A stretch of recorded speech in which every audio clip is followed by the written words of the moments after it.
Sahabat, besarnya kemungkinan yang diberikan oleh peradaban digital, ini peradaban yang orang sebut datangnya teknologi pembebasan, yaitu teknologi yang memperkuat individu. Di era ini, siapapun dia, walaupun ia individu yang tak dikenal sebelumnya, individu yang anonim, tapi seketika ia bisa mempengaruhi lingkungan yang luas jika ia berhasil menyebarkan pesan yang viral di media sosial. Salah satunya, jika ia berhasil membuat video di YouTube yang kemudian viral, ditonton oleh begitu banyak orang dan dibicarakan oleh kalangan yang sangat-sangat luas. Selanjutnya adalah masalah etika. Ketika teknologi sudah memungkinkan banyak hal, pertanyaannya kemudian, apa yang seharusnya boleh dan jangan dilakukan dengan menggunakan teknologi yang sangat canggih itu. Ini pengantar untuk topik kita, obrolan hati pena ke-55, webinar yang dibuat oleh Perkumpulan Penulis Indonesia Satu Pena setiap hari Kamis. Topiknya kali ini YouTuber dan upaya merawat ruang publik. Pembicaranya sahabat kita Alimatul Kiptiah, ia seorang komisioner dari Komnas Perempuan. Peran saya mempertajam diskusi dengan menukik ke satu isu saja, contoh-contoh kasus bagaimana YouTube selama ini dilakukan juga untuk pencerahan melalui YouTube. Kita mulai dari pemantik diskusi. Inilah yang menjadi pemantiknya, yaitu sebuah akun di YouTube, Zawilda TV, yang dalam akunnya dikatakan ini Islamic Social Experiment.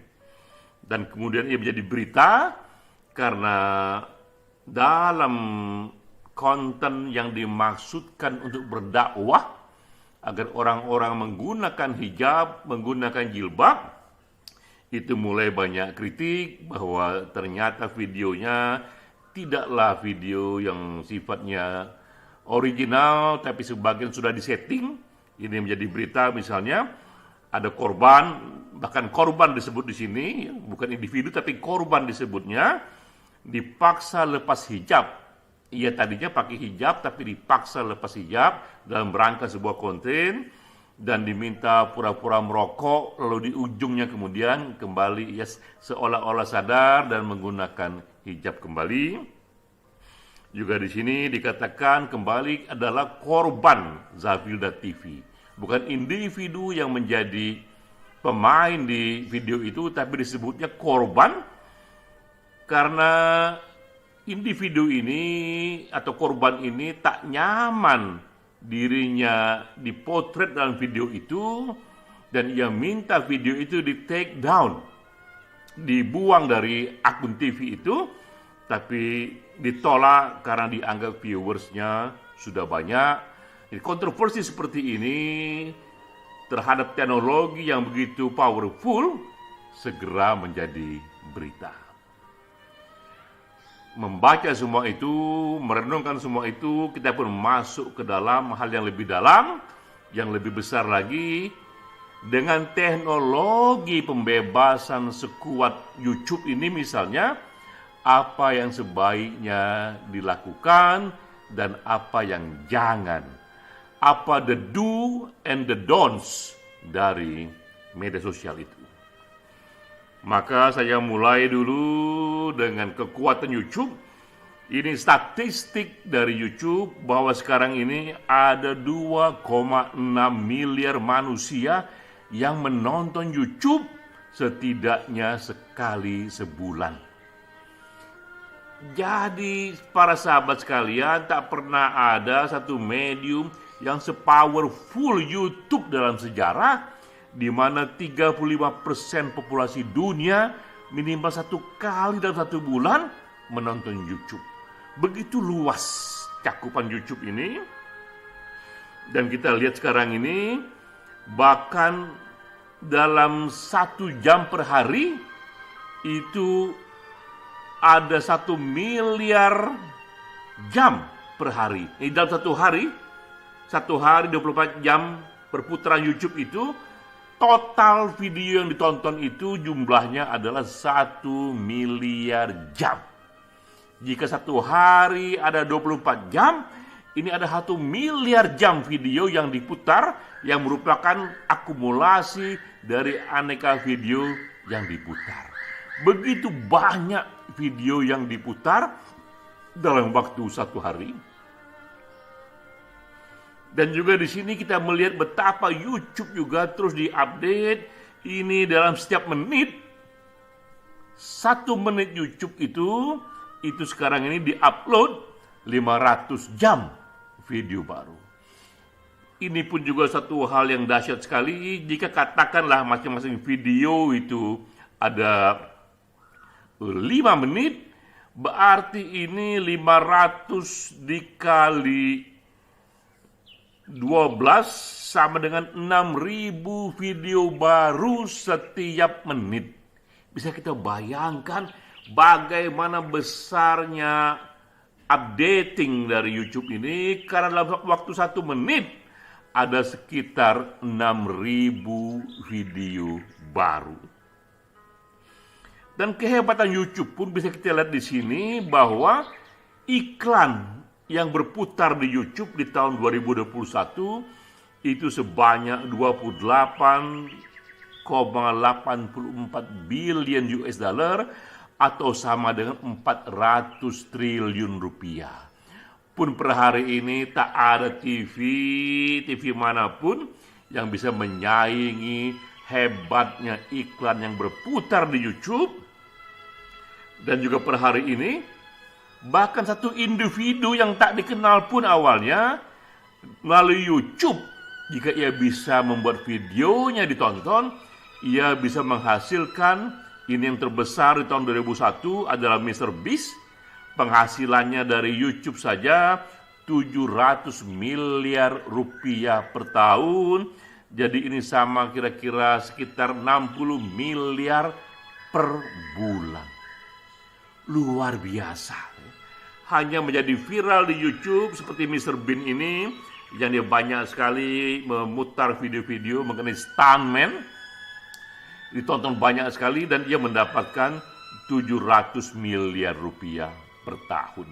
Itulah kehebatan YouTube, dilihat dari jumlah video, dilihat dari jumlah orang yang menonton, dan juga dilihat dari besarnya dana yang bisa diperoleh oleh siapapun yang viral. Nah, sekarang saya masuk ke detail contoh channel YouTube yang mencerahkan.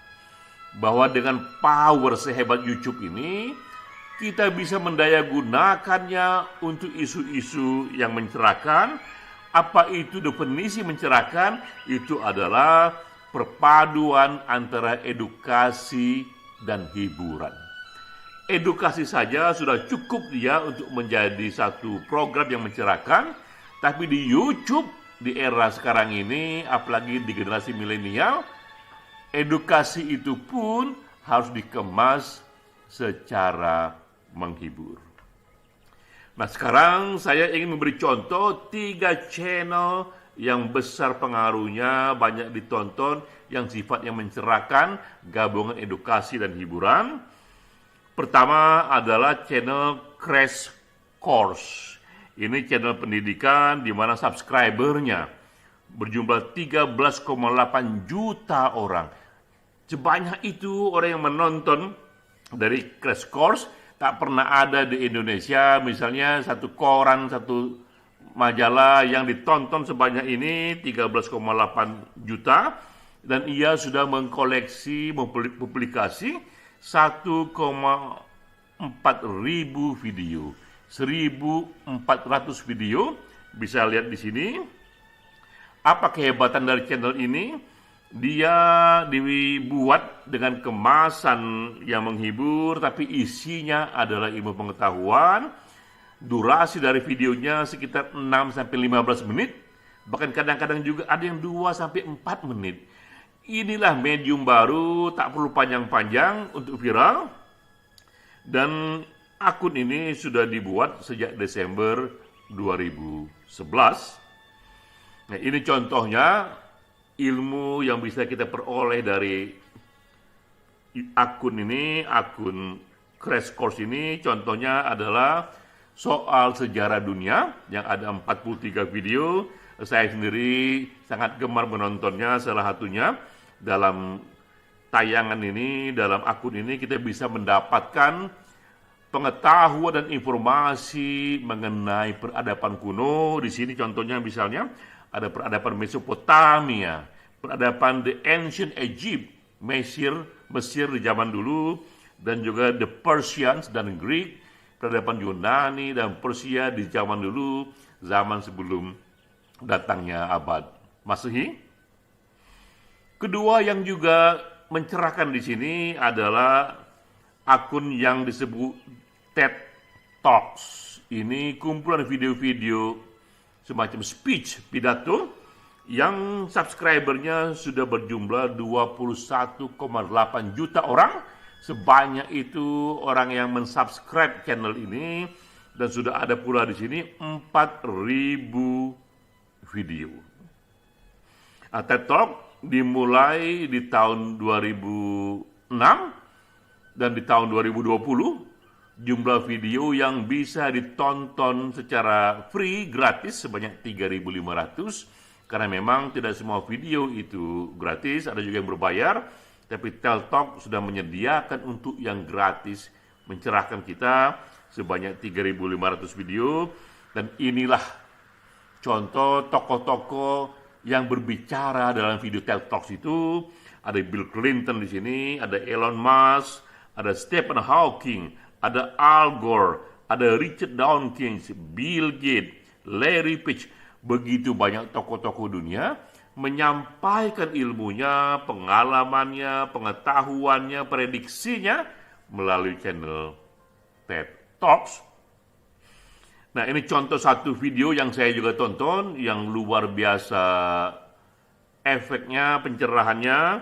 Ini sudah ditonton oleh 9,4 juta orang sejak 12 tahun yang lalu, yaitu Simon Sinek, yang ia mencoba memberikan pengetahuan mengapa begitu banyak pemimpin yang menginspirasi dunia, apa yang ia punyai sehingga ia punya kekuatan untuk begitu powerful, begitu mendedikasikan dirinya. Nah, menurut Simon Sinek, itu karena para pemimpin itu mulai dengan why. Mereka merenung dulu mengapa tindakan ini mereka kerjakan, why. Setelah mereka jawab dan mereka puas dengan jawabannya, mereka pun meletuplah dari sana, bergerak membuat action, dan sulit dihentikan karena reasonnya, karena why dari tindakannya itu sudah ia renungkan dalam-dalam, dan ia sudah sangat setujui. Ketiga, ini contoh akun yang juga mencerahkan adalah Big Thing. Ini juga mengenai cuplikan-cuplikan ilmu pengetahuan. Subscribernya juga sudah 4,2 juta dari publik luas, ya. Dan video yang sudah ia publish di sini sebanyak 8,7 ribu video. Tapi di sini di tahun 2012 saja mereka sudah bisa membuat 12.000 video, potongan-potongan video yang pendek sekali dari 2.000 para ahli dalam bentuk clips yang singkat, kadang-kadang 2 menit, 3 menit, 6 menit. Contohnya di sini adalah seorang saintis, seorang expert Michio Kaku yang ahli fisika, ia sudah mempublish di Big Thing ini 81 video. Ini video yang saya tonton, salah satunya 6 menit saja panjangnya. Ia mengeksplor, memberikan argumen mengapa sebenarnya kita membutuhkan planet yang kedua setelah bumi. Karena itu juga mengapa ia pun mendukung upaya eksplorasi pada waktu yang manusia pindah ke Mars, bahkan pindah lagi ke luar angkasa yang lebih jauh.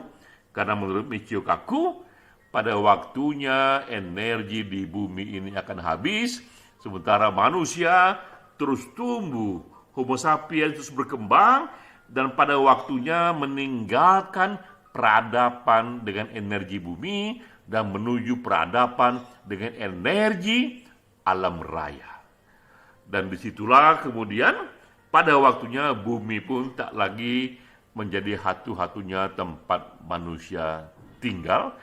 Pandangan yang begitu futuristik, tapi begitu masuk akal dengan melihat perkembangan teknologi yang baru. Ini 3 channel, tadi itu Crash Course, TED Talks, dan Big Things. Channel-channel yang isinya begitu mencerahkan kita, yang sudah teruji di sana lebih dari 10 tahun, yang sudah banyak sekali video-video di-upload di sana, dan banyak sekali pula yang sudah menonton video-videonya. Kita tercerahkan seolah-olah kita ada di ruang kelas, tapi kelas yang tak lagi di ruangan konvensional, ini kelas melalui video YouTube. Itulah yang ada di luar. Nah, sekarang kita masuk dengan kasus hari ini mengenai Zavilda TV. Mengapa channel ini justru menjadi kontroversi? Kita ambil berita misalnya di Detik News. Ini dia buat serba-serbi mengapa Zavilda TV dikritik usai minta tutup aurat cewek seksi. Jadi memang ada dakwah yang sebenarnya suci di sini, dakwah yang ingin mengajak orang-orang menggunakan hijab, ya, menggunakan jilbab, tapi mungkin cara dakwahnya yang kontroversial. Ini salah satunya di sini disebut bahwa pola ia membuat video mengganggu ruang privasi orang lain.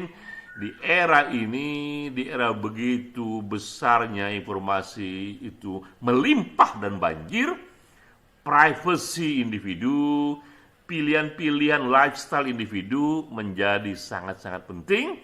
Video ini dianggap ingin menyeragamkan cara pandang orang bahwa seolah-olah semua muslimah harus menggunakan jilbab dan itu divideokan.